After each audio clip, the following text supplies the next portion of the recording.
Welcome everyone to Dead Talk Live. I'm your host Viz from Walking Dead Now. Want to welcome all of you for joining me tonight. If you're new to our show and want more information, please visit our website at deadtalklive.com. And as always, we ask that if you haven't already done so, please visit our YouTube channel called Walking Dead Now. And please subscribe. I want to welcome all of our viewers tonight. We have Andrew, Cassandra is with us on YouTube. Negan and Lucille, welcome. We have Michelle Stanley with us on Instagram. Samperson, good to see you back. AZ Gamer, our regular, is joining us. I am Gutierrez, AMX, saying hey everybody. Hello to Viz. Hello back to you, AMX. Stanley is saying hello. Bayan is joining us. Wanjo. The team is going to be handling the text chats tonight, and I'll be talking to you guys live on the air. Sandra Walton is joining us and is waving at us on Instagram as well. Zachary Thomas John, Day Zaid, Official Pretty Haha is also joining us. Frank Martins, welcome everyone. I hope everyone's enjoying their Monday evening. On Facebook, we have G, we have Lindsay Sparks. Welcome back, Lindsay. Million is joining us on YouTube. Bree Jesraleen is with us on Facebook. Welcome to everyone. Night Fury 124 is with us on YouTube. Hello, Night Fury. Mario Ramirez is joining us on Facebook.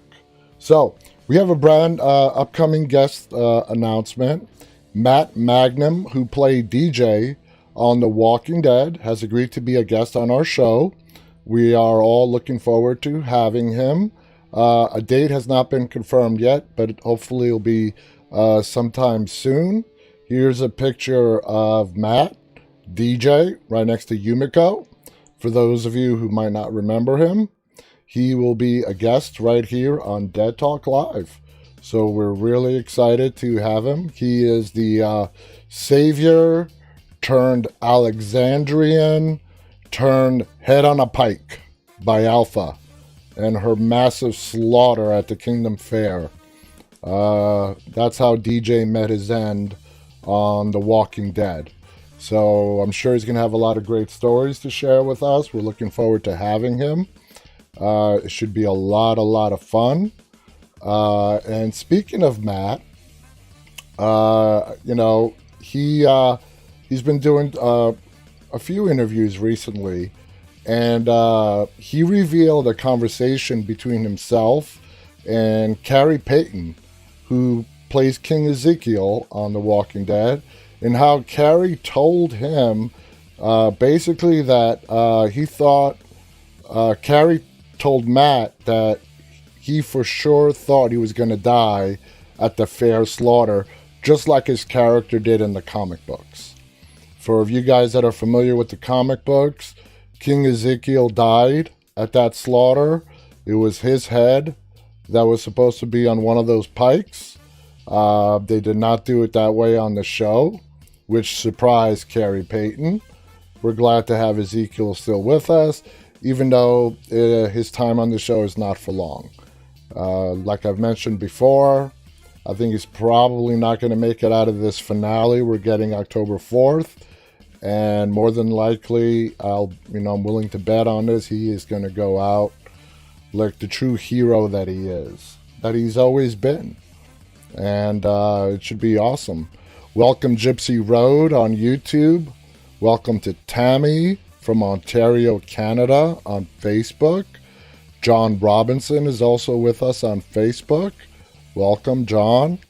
X-Gamer, our regular, is joining us on YouTube. Welcome. Hard Productions is with us. So welcome, everyone. So let's see what's going on Instagram. Marcelo is joined us. Just scrolling up the list. Venomous Reaper is also joined us. Let's see. Sebastian, Mary61 Mom has joined us. Welcome, everyone. I know you guys are still coming in. Thank you for joining us tonight. So, here is Matt Magnum's exact quote to what Carrie Payton said. He goes on to say the rumor was that they hadn't fully decided who it was going to be, because we all knew it was coming at the end of season 9. If I remember correctly, it was pretty late before the final decisions were made on who was going to get killed, he's talking about. The Walking Dead fans, who also kept up with Kirkman's comics, already knew some of the major deaths that were approaching with the introduction of Alpha as a sinister new villain. He added, I remember Carrie thinking that he, for sure, was going to be ahead on the pike, based on what happened in the comic books. So, there you go. I wonder how surprised Carrie was when he learned that he'd be surviving that. King Ezekiel's character, apparently his character arc was not finished on The Walking Dead. Lala is joining us on Facebook. So Gypsy Road says, I'm always on Gypsy Road for redemption. And that's what our show is about tonight, guys. We are doing the characters that have gone down the road of redemption on The Walking Dead. And we've compiled, our team has compiled this huge list of character redemptions. I don't know if we'll have enough time to get through all of them, but I did go through it and I highlighted some of the ones that definitely deserve talking about. So that's what we're going to be talking about today. Character redemption on The Walking Dead. Welcome Zoe Taylor on Facebook. Welcome to Summer, who's joining us on YouTube. AZ Gamer says, Viz, which guest will come first, Matt or the director of Fear the Walking Dead, who's Michael Satrazemis? They're both, we don't have a date for either of them yet. They're both coming on before the end of this month, but I don't know who's going to come first. It might be Matt, it might be Michael, I'm not sure. And we're working on a lot more guests as well. So, stay tuned, guys. Zara Beetle is with us on Instagram. Welcome, Zara Beetle. Let's see. So, moving on to some more news. Lou Temple, another recent guest of ours, had this to say about Andrew Lincoln during the shooting of the 3rd season of The Walking Dead. He goes on to say, when I was on the show, all roads led to the sheriff. There were no other storylines, and it was the season that Andy was playing his King Lear, Temple explained. He was very busy, so we joked with him a little. We had a lot of fun doing some stunts. Sometimes Andy laughed, but many others he didn't. We liked him, though, and it was a lot of fun. Obviously, none of us stayed on the show, he added, laughing, except for the head of the gang, Norman Reedus. Norman was the one leading the stunt brigade on poor Andy when they were playing jokes on him during the filming of season 3 of The Walking Dead. And as Lou explained, Andy laughed at some of them and not so much at others. So that's pretty interesting. Jakur is with us. Let's see. Connie C is with us on Facebook from the Philippines. Welcome. Bing Bong Flores is with us on Facebook, saying, I love zombies. Love to marry one. Okay. I haven't heard that one. I definitely have not heard that one. So how many of you guys remember Jared, played by Joshua Michael? Jared was the bad savior who went along to collect the savior's due from the kingdom. He's the guy who shot Ben, Henry's brother, that set little Henry out for revenge to avenge his brother's death. If you guys don't remember him, I've got a picture of Joshua right here. Okay, that's him. Okay, so here's what he had to say, okay? Because he wanted to know if there was any chance of redemption for his character. So he contacted the producers of the show, and he wrote an email at one point like, "Hey man, are there any redeeming qualities about Jared? Is there anything that I should know? Maybe at some point he'll join Hilltop and make his way in. Should I leave any kind of question of that?" And then the actor revealed the reply that he got from the production team. And it was pretty short, simple, and to the point. He goes and he was like, "No, man, he's an asshole through and through."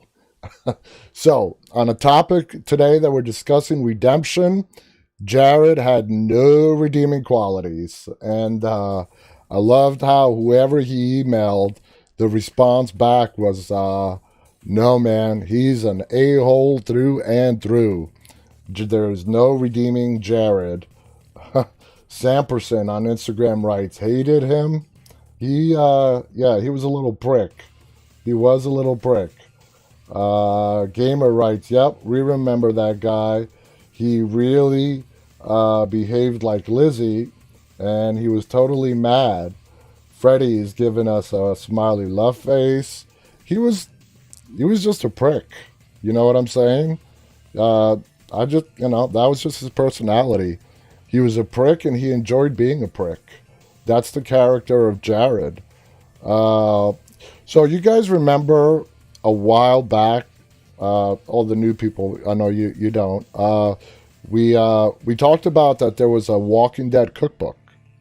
And I wanted to show you guys a picture for those of you that don't believe me. So let me bring that up. So here is, nope, that's not it. Here is The Walking Dead. It's called The Walking Dead, the official cookbook and survival guide. It's a real book. It's a real book. And you guys can order this if you want. It's out there, and I know some of our viewers already have this. When we last spoke, there were a few people that had this. X Gamer writes, "When you get 100,000 subscribers and get a reward from YouTube, what will you do?" I'm not even thinking about that. Kimmy on YouTube says, "I have it." Kimmy has this the cookbook. That's awesome. Doesn't surprise me, Kimmy, that you have it. I think that's pretty cool. Let's see. Jaku is from Jamaica. Zara Beetle says, "Wow, I want that book." You can get it. You can order it. Freddie is from Brazil saying hello. Welcome, Freddie. Cessus is also joining us and is waving. Lelaine says, "Daryl used to scare me, but he's got no fear. I love that about his character." Yeah, Daryl is a protector, like Carol, and they do it in two different ways, but they are both protectors. X-Gamer writes, "Yep, yeah, wish this channel to get that popular." Thank you, X-Gamer. Negan and Lucille writes, "In the new Netflix film, only Chandler Riggs, Joshua Michael, Jason Warner-Smith, all in the same film." And I'm actually getting to that. I had it on my list here, but since you brought it up, for all us Chandler Riggs fans, his movie is on Netflix. So if you guys want to see Chandler Riggs' movie, it's called Only, and it's available on Netflix. So you guys miss Carl, want to see the actor Chandler Riggs, head on over to Netflix, and the movie is called Only, and go ahead and give that a try. I personally have not seen it yet, so I can't say whether it's good or not. So anyway, speaking of pictures, a lot of great pictures that I ran across to today. Here's an awesome picture of Sonequa Martin Green, Sasha, Stephen Yen, Glenn, and Chandler Riggs, and little baby Judith at the time. So let me go ahead and find that. It is... where the hell did I put it? Oh, man. Well, it looks like I forgot to cue that one up. My bad. My bad. But it's a great picture. And you know what? I think I can actually bring it up. I can still bring it up. You guys are patient. You guys are patient for me to bring up a picture here. You guys want to see this picture. I know you do. I know you do. So let me go bring up this picture. I have it saved. Where is it? Where is it? There it is. All right. Let me bring this up. There we go. There we go. Let me make it smaller so all of the Instagram people can check this out. But isn't this a great picture of Sasha, Glenn, and you gotta assume that's Carl. You can't see his face, but you gotta assume that's Carl holding little baby Judith, one of the 18 different babies and kids that have played the role of Judith Grimes on The Walking Dead. That's right, guys, 18 of them. AZ Gamer writes, is it possible that Carol would be killed in the season finale? I have heard the rumors that her story is completed, so maybe they are going to kill her. We don't want to lose her. Is it possible? Yeah, it is. Is it likely? I don't think so. I really don't. I don't think we're going to lose... I don't think we're going to lose Carol at this finale. I know we're probably most likely going to lose Gabriel, Ezekiel. They're not going to take Carol too. But hey, they've surprised us in the past. You know what I'm saying? They've surprised us in the past. So you never know. I'm just saying that the possibility is, in my opinion, kind of low. Lindsay on Facebook says, awesome photo. Zoe on Facebook writes, nope, Carol's staying. Yep, I agree with Zoe. I don't see Carol going anywhere. X-Gamer on YouTube writes, no. Evelyn writes, I've already watched the movie. It's pretty Okay, so Evelyn has seen the Chandler Riggs movie, and she's giving it a 50-50. Zara likes, I like it. Avani's giving us smiley love faces. Asia Gamer says that's an awesome picture. Jamie Joe from Canada says, love these pictures. They're so nice. Lelaine writes, Judith's actor is so cute. She's a very brave character for a child in the zombie apocalypse. Yes, Kaylee Fleming, who plays Judith currently, is a little badass. She's the little ass kicker and living up to the name that Daryl gave her when she was born. Absolutely. X-Gamer wants to know, it's nighttime in the U.S., right? Yes, it is currently 9:49 p.m. on the East Coast of the United States. Hirosa82 is giving us a smiley love face. Janie's giving us a lot of love. Freddie on Instagram writes, very nice. Jose wants to know, is Maggie coming back? Yes, Maggie is going to be in the next episode. And she's back to being a regular all throughout season 11, whenever that comes out. Corey wants to be on The Walking Dead. I wish you luck, Corey. Please go out and, if that's your dream, don't let go of it. Try and, be on The Walking Dead. I Am Gutierrez writes, Season 10 coming to Netflix. Season 10 of The Walking Dead is coming to Netflix in October. That has been confirmed. Renta is giving us a smiley love face. Yeah, Maggie is coming back, guys. That is confirmed. CC Weezy writes, do you think Rosita will make it to the end? I don't know. My gut tells me no. When we're going to lose her, I have no idea. It sucks. But, nah, I don't see her making it to the end. I don't see it. The Walker on Instagram says, I like your shirt. Thank you so much, The Walker. Sussus is giving us love hearts. Stephen Garza is joining us on YouTube. Singer writes, isn't Melissa McBride under another year of contract still? She and Daryl signed a 3-year deal at the same time, and I think they still have a year to go. You're probably right. I don't know, but I believe you. I absolutely believe you. But as we've learned from the whole contracting with Andrea, Laurie Holden, it doesn't mean that you're going to be back. If they decide that they want to kill your character off, you're going to die. All the contract means is that you're going to get paid for that extra year, whether they kill you or not. The contract is a business thing. But if they have Melissa McBride under contract for at least another year, that just, for me, solidifies that more than likely she's not going anywhere. She's not going to be killed. Jake writes, Rosita won't die until she gets a boyfriend. She's had many boyfriends. They're the ones that have died. She has not had many luck. She's not had any luck with boyfriends on the show. Steningol on Instagram writes, after Star Wars having Daniel Craig and Ed Sheeran as stormtroopers, which is famous celebrities, would you like to see a walker? What do you mean? I'm a little confused by that question. Amin is waving at us.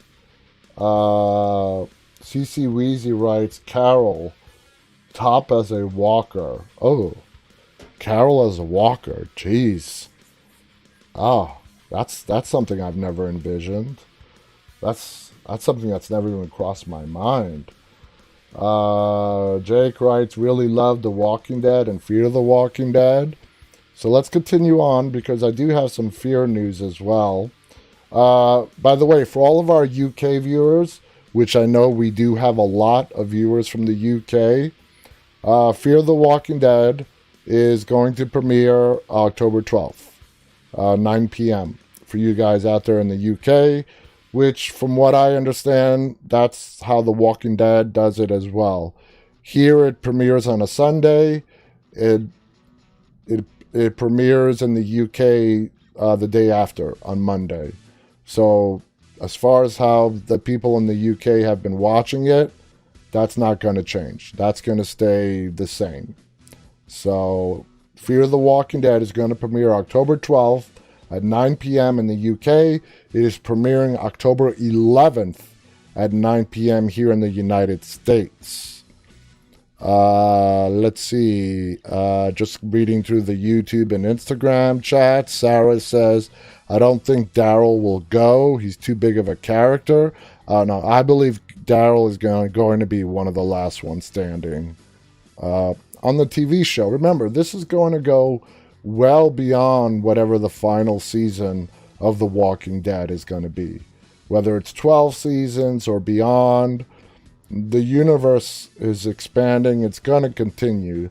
So when we say last man standing, I know you guys mean on the original The Walking Dead TV show, but since the story is going to continue well after the original Walking Dead TV show airs its last episode, whenever that may be, so it's kind of a tricky question. Rick Grimes on YouTube is saying, yo, welcome Rick Grimes. Joey says, fan since 2015. Andrew is in Ireland, and the UK, it always premieres the day after, on Monday on Fox. Lindsay Sparks also says, love your t-shirt. This t-shirt, we recently gave away that supply Dropbox in a contest, and it was won by our Instagram user Cameron O'Shawn. He won the supply Dropbox. That supply Dropbox was given to us by one of our YouTube viewers who I don't think is with us tonight, Xanders. He donated. He basically, packed the box himself with a whole bunch of Walking Dead goodies. And one of the stuff in the box that he sent was this t-shirt. And I love this t-shirt. And I'm like, I don't want to give this away. So out of all the stuff that he donated, I kept this t-shirt. And he also included a hoodie sweatshirt that I gave to our loyal viewer and team member, Summer. It was a Michonne hoodie, and she's such a huge Michonne fan. I wouldn't dare give it to anyone else but her. She actually received it this past weekend. So the rest of the stuff was given away in the contest that was already won. So that's where I got this t-shirt. All my other shirts, I can tell you I got them from like Amazon or so on. But as far as this shirt goes, to my knowledge, this was delivered by AMC. So I'm not sure if this t-shirt is available for sale. Please speak my name. Okay, man, I'll speak your name. Shuab Khan 143. There you go, man. You got your on-the-air shout-out. Welcome to the show. Niraj writes, who's your favorite villain from the series? I've got two answers for that. As far as true villains, who's my favorite, most evil villain? The Governor. Who was the most charismatic, evil leader, if you want to call him that? He was evil. Well, he portrayed the evil part very well. It's Negan. J.D. Morgan. So I have two. If you're talking about true evil, I mean bad to the bone, bad to the core, bad to the bone, the Governor. The second antagonist is Negan. And I put them in two separate categories when it comes to antagonists on The Walking Dead. The Governor was a true psycho. Negan is not a psycho.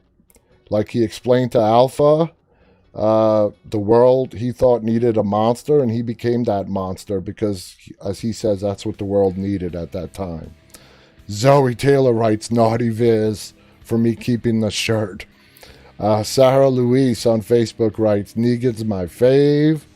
I love Negan. Ria is with us on Facebook. Ria Lisa, welcome. Asking everybody how they're doing. It's good to have you with us. Marinos saying Kalimera, which means good day in Greek. Welcome, Marinos. Jose writes, I hate Negan just because he killed Glenn. And we're going to be discussing that, on how some deeds that you do in the past, no matter how hard you may try to redeem yourself, it's just too unforgivable. It's just not forgivable. And we saw that when a lot of the saviors that survived the war tried to be integrated into the communities. And if you guys remember, the women of Oceanside were not having it. They could not forgive what they did. And that's when they went around murdering a few select saviors here and there. So anyway, moving on.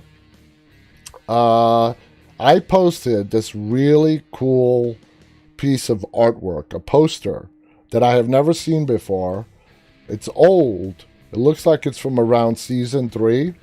I posted it on my social media a couple of hours ago. For you guys who have not seen it, here it is, and it is a kick-ass poster. I love this poster. Walkers are not their only enemy. Basically talking about, fearing the living. The living are far more dangerous than the dead. And this is a great shot put together. You have Carol with Lizzie right there, and Carl in the background. You have Glenn running with his machete. And then, of course, you got the man himself, Rick Grimes. I love this picture. As soon as I saw this, I'm like, I got to post this. I definitely have to post this. Sarah on Facebook writes, I think Negan's gone from taking care of business and showing status to he's not that bad to, I think he does have a good heart. I absolutely agree with you.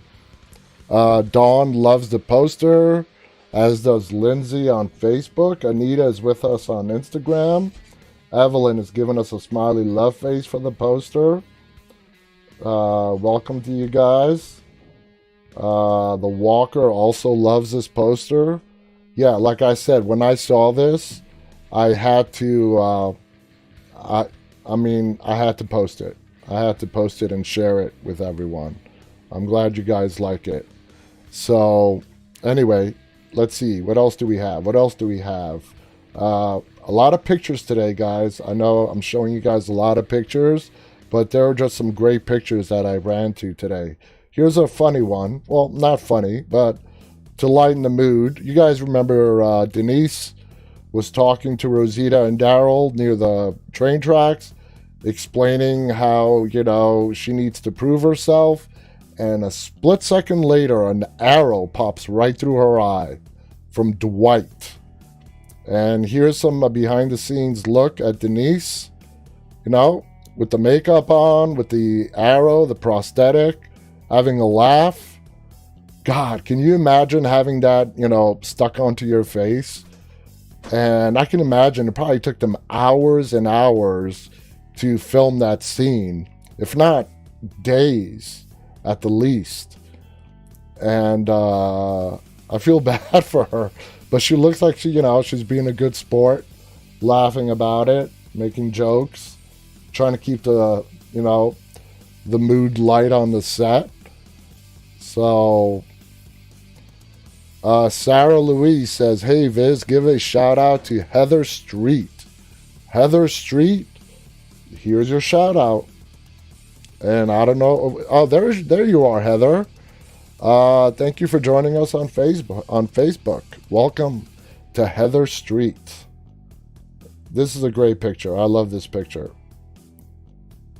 And you guys can see, if this is a great shot because you can see real close how they added the prosthetic, the eye makeup, and then added the arrow to the front and to the back of her head.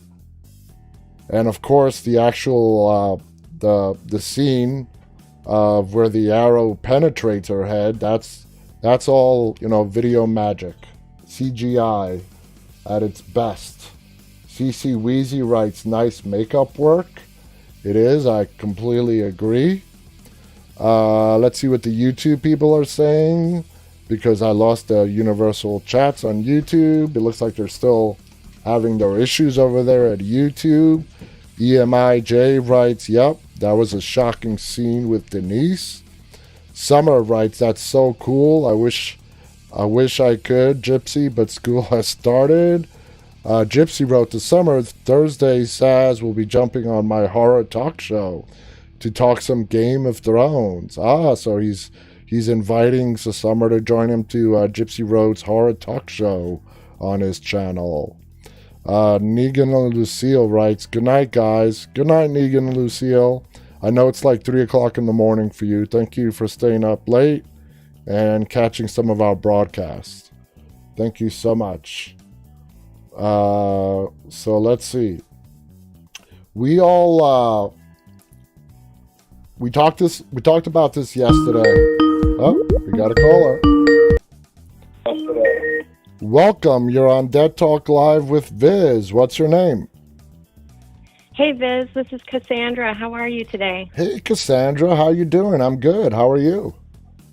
I'm doing great. Shout out to everybody in the community and to you and your team for this amazing cast. Like the way you simulcast this. Praise. Great work. Thank you. Yeah. So I had to call in because I really enjoyed watching your show and listening to the conversations that you have with everyone about our favorite topic, Walking Dead. And so I wanted to throw a question out to the community. I'm a big Fear the Walking Dead fan. I think I've seen Gypsy is also. And so, hey, here's a surprise. I actually live in Rosarito in Baja California, Mexico. Okay. Okay. And so I was like, you know what I should really do, and I've always wanted to, is like go around and like find the filming locations. It's kind of hard to find them online, but there are certain areas. And so I wonder from the community if people were interested in seeing certain locations. Oh, you guys heard that. And for me, absolutely. Now, I don't know. I don't know for a fact when they were in Los Angeles and then they got on the Abigail and headed south to Mexico. I don't know if that was actually shot in, Mexico and LA and so on. I know presently they are shooting in Texas. They have Yeah, so actually, I'm sorry to No, interrupt. go on, go on.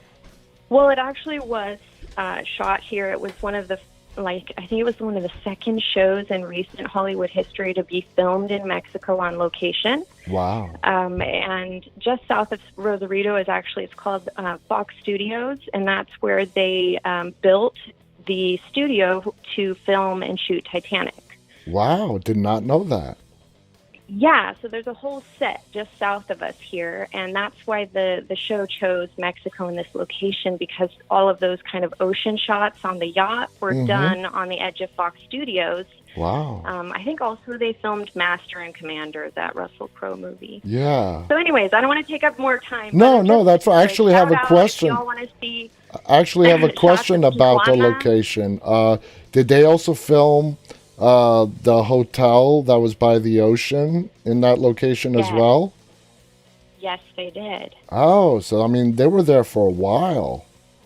They really were. And I guess I understand, the cast and crew really like set in down here. It's known for being like a really sleepy beach town. It's just a cool location to be at. So, I'd like to share whatever I could share with you all. We have the location in the sand dunes where they were searching through the wreckage of the airport or the airplane. That's awesome. And it's pretty brutal. They're like giant sand dunes. That is awesome. And the answers are coming in yes. And if you do go down there, please take some pictures and send them on over to me. And I will post them throughout my entire network and share them with everyone. That'd be awesome. Okay, cool. Sounds good. Well, anyways, thanks again, and thank you. Hopefully you'll be seeing stuff from me. All right, and thank you so much for being a loyal viewer. Absolutely. Take care, everybody. All right, you too. Take care, Cassandra. All right, there you guys have it. Bye. Bye-bye. Cassandra lives near the filming location where they did The Walking Dead, the Fear the Walking Dead Season 2. And I did not know that they actually went into Mexico because, they portray a lot of places. For example, they're portraying The Walking Dead in Virginia, Northern Virginia, even though it's being filmed in Georgia. I live in Northern Virginia.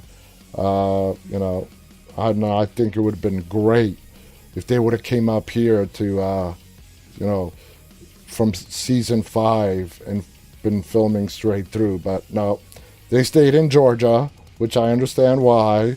They become a fixture down there in Sonoy, Georgia, but man, would I love to have them up here. Now I know the new series coming out, World Beyond, that actually was and is being filmed in Virginia, the capital of Virginia, Richmond, which is about 2 hours south of me, and that's pretty cool. And I may go check out, or at least try to check out, when they are filming season 2, because it's going to be a 2-season series, World Beyond is. So I'm definitely going to think about checking that out.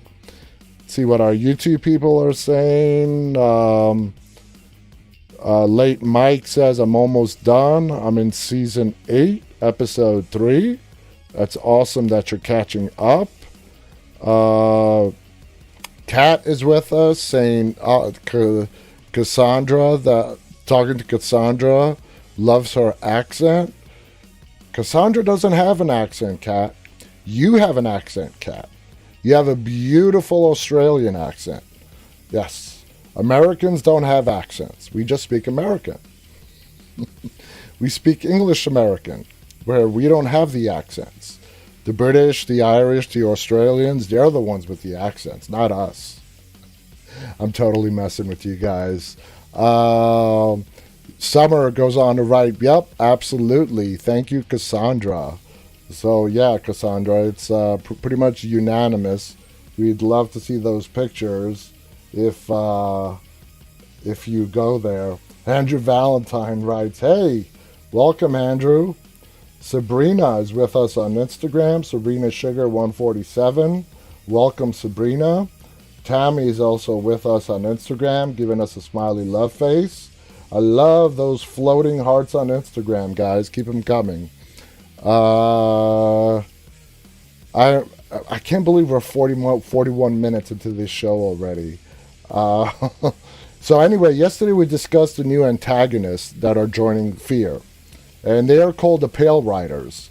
Talked about yesterday about that person with the white mask that we saw in the trailer of Fear the Walking Dead. Well, Fansided did an article, and they were suggesting that Chris, remember Chris, Travis's son? Let me bring up a picture of him. Let's see. I've got a picture of Chris right here. If you guys don't remember Chris, there we go. That's Chris on the right. That's Alicia on the left in the early seasons of Fear the Walking Dead. Anyway, Fansided did an article suggesting that maybe Chris joined these Pale Riders. Now, the way Chris died, it was a while ago, and if I'm wrong on this, please correct me, guys. The way we saw his death was when his traveling buddy, the people that Chris chose to go with and left his dad, Travis, alone, because he felt accepted by them. His death was relayed as a story that traveling companion who made it to the hotel was relaying to Travis on how his son died and how they basically left Chris on the road to die. Well, of course, Travis, Chris's dad, that infuriated him, and he beat the guy to death. And that caused a big stir up in the hotel community that they were staying at. They exiled him. It turned into a mess. But anyway, addressing what the article was trying to say on whether it can be Chris as the Pale Rider, considering we did not see him die and the story was told secondhand by his traveling companion, is it possible? Yeah, it's possible. Is it likely? I don't think so. I don't think we're going to see Chris again. AZ Gamer writes, Chris is dead. The travel guy shot him. Yeah, I don't think we're going to be seeing Chris again, guys. CC Wheezy says, but why would they lie even with their lives in danger? Andrew writes, Chris is dead. His leg was a mess. Yeah, this is just a website that's just reaching for a story. Just wanted to share it with you guys. And besides, we know that they clean house with a lot of the original stars of Fear the Walking Dead. And we have this new cast and the crossovers of Morgan, Dwight, and we're getting Sherry this season as well. And the show has gotten really, really good, especially since season 4. It has gotten really, really good. Just looking over to YouTube, making sure I don't miss anything important. So just wanted to mention that to you guys. So sticking on the Fear topic, Jenna Elfman, who plays June on Fear, elaborated on this upcoming season of Fear the Walking Dead and how it's going to be much darker. And I've mentioned this before. She goes on to say, so what the separation and being under the pressure of Virginia does to each of us in our own way and what is being run on us, what kind of experience we're being forced to have. You have these strong characters that it's been established how capable they are. So they are allowed to do what Virginia wants them to do, Elfman said. Luckily, June's abilities in nursing are valuable to Virginia, and it's the only area that when June is staying true to her offering in the world, it keeps her sane and grounded, and she knows she can help. Whatever the pressures imposed by Virginia, June can at least help the person in front of her at any given time. And I think that keeps her somewhat sane or in an area or aspect of some self-determinism. But there is some messed up stuff going on, and it affects each person in a way that taps into their vulnerability, and they change, Elfman teased. People will be changing this season. And she's teasing how the Fear the Walking Dead, we've heard this from many different members of cast and crew, is going to be a lot darker in season 6. So, the storytelling is also going to be different. It's going to be focused more on individual characters as opposed to them as a group. Either way, I'm really looking forward to it. I'm really, really looking forward to it. So we're going to start on tonight's topic. And you know what? We're going to make this a two-parter, because we have way too much material to try and squeeze in here in the next 12 minutes. That's just ain't going to happen. So our redeeming qualities episode and all the different characters that we have outlined is going to spill into tomorrow as well, because I don't want to rush this. I think it's an important topic. And like I said, there's just way too much material to skip over. So let's just get started on it. All right, let's talk about possible redeeming qualities and dark sides. And what better person to start with than Merle Dixon? Okay? Merle never achieved redemption. Some have argued that he was on the road to redemption, that redemption was possible for him. Others say no, was not possible for him. So let's go over Merle's dark path, okay? He instigates a racially motivated fight with T-Dog and violently beats him. He almost murders Michonne under the governor's order, but she escapes, and he does not pursue her. Does this mean Merle has a conscience?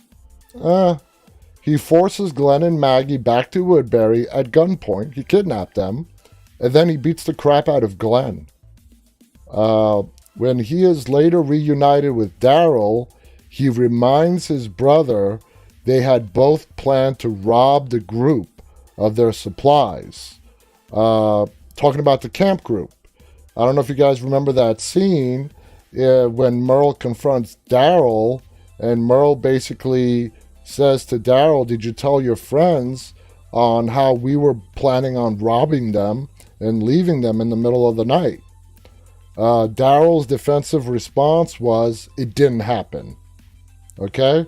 So let's look at some of Merle Dixon's redeeming qualities. He refuses to fight his brother, Daryl.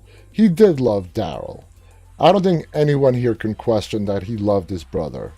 He loved him, to death, and teams up with Rick's group to take down the governor.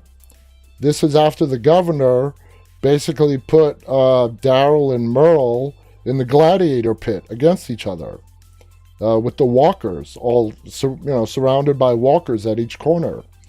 When Rick sends Merle on a mission to surrender Michonne to the governor, he has a change of heart and releases her before continuing to the arranged meeting point. Okay. Merle meets his end at the hands of the governor. Now, if I remember this correctly, the governor shoots him in the gut, shoots him in the stomach. This is how just evil the governor was. He shot him in the stomach just so he can die in turn. And I bet you he did it, I'm pretty sure he did it, so that his brother Daryl can find him, which he does. So Merle's redemption was short-lived, but we do know that Daryl cared very much for his brother, and he was ready to give him that second chance the moment they decided to return to the prison together. But Daryl, he finds him as a walker. We all remember Daryl crying and putting down his brother. And while he was putting Merle down, he was also releasing years worth of frustrations that he had with his brother. Gripes. The fact that Merle left him with their abusive dad. And Daryl started getting the brunt end of the abuse. We all know the story. We've all seen the scars on Daryl's back from their abusive father. We got some more points, pretty much the same from the various team members on our team. Let's see.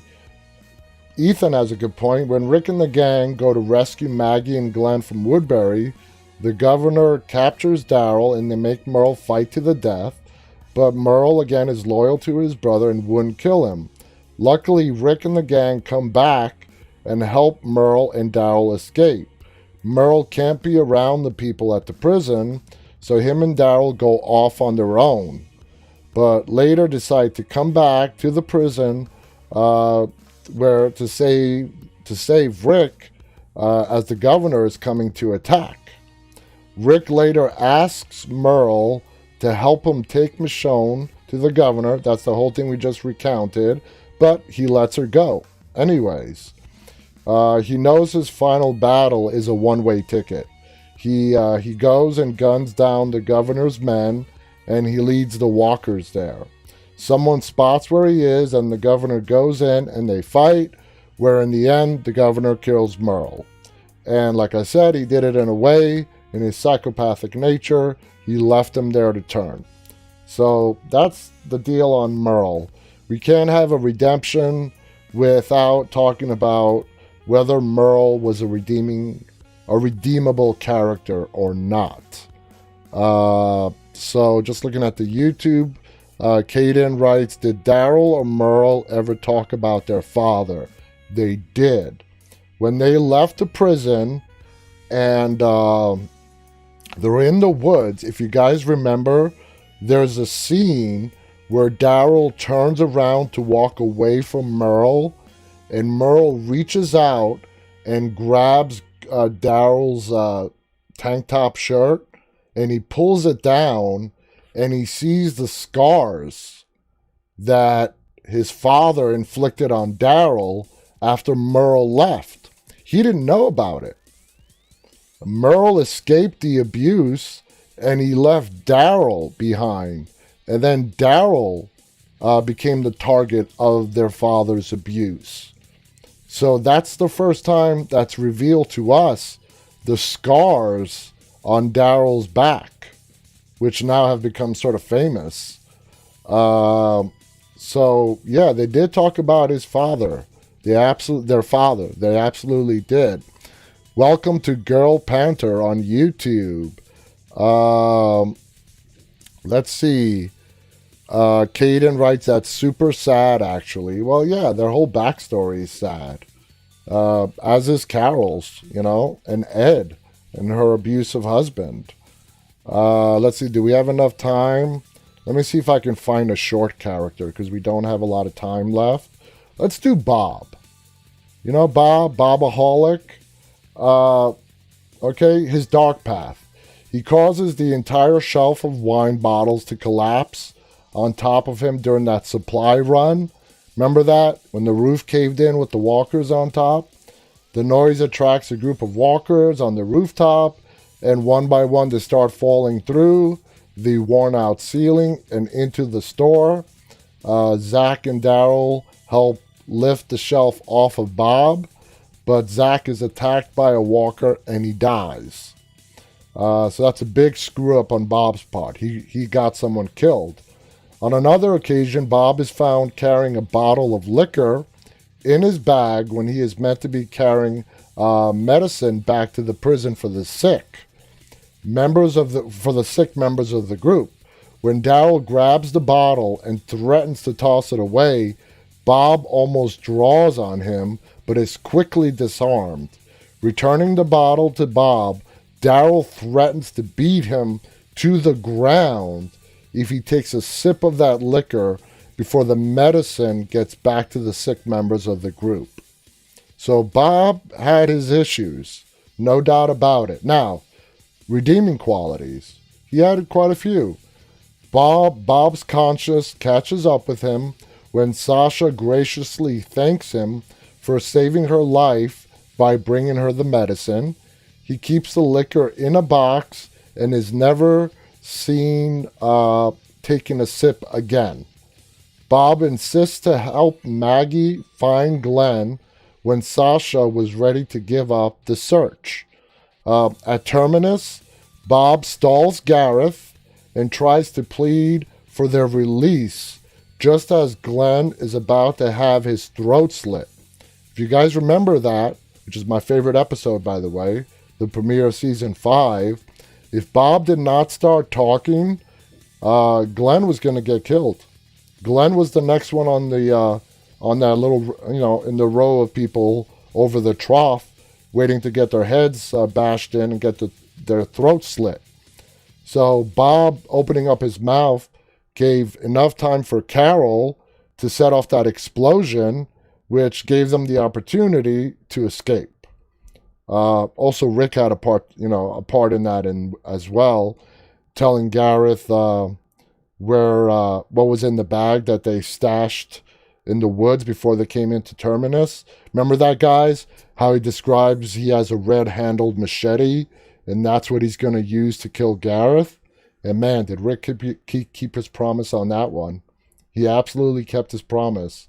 Bob's redeeming qualities were enough to get him back on the right path, which can be seen by the group members mourning for him when he dies. His death was tragic. He does eventually end up dying by a walker bite. The Terminus people kidnapped him. They ate his leg. And that's the whole tainted meat scene where he reveals he has been bitten. That's awesome. I love that scene. That was a kick-ass scene. And he's laughing at them. And they all spit out the leg that they're eating. And then they just dump him in front of the church. They find out he's bit. They see he's got his leg cut off. And he dies. So I think Bob did redeem himself. He did. Not that he did anything horrible. He was an alcoholic. He was sick. And he made bad choices. He made choices that got other people killed. And I think it was great to show that Sasha and Daryl were able to forgive him and actually accept him as one of their own. I thought that was great. It was a great turnaround. Cassandra writes, Rick sticks to his word. He absolutely does. Kat writes, I loved Rick at Terminus. He was a badass. Oh, man. Was Terminus a pivot point for Rick Grimes? Was it ever? Let's see. We are out of time. I'm just reading over some of the chats. On Instagram, Nita writes, great episode. Zara is also giving us a smiley love face. So thank you guys so much for tuning in tonight. We are out of time. Like I said, we are going to continue this topic tomorrow. There is just too much material, and it's too much of an interesting topic to just leave it at that. We have way more to cover, a lot more characters. So please tune in tomorrow as we do part 2 of The Walking Dead characters, Path to Redemption. If you want more information about our show, please visit our website at deadtalklive.com. And please visit our YouTube channel if you haven't already done so, called Walking Dead Now, and please subscribe. And until tomorrow night, guys, remember, stay walking.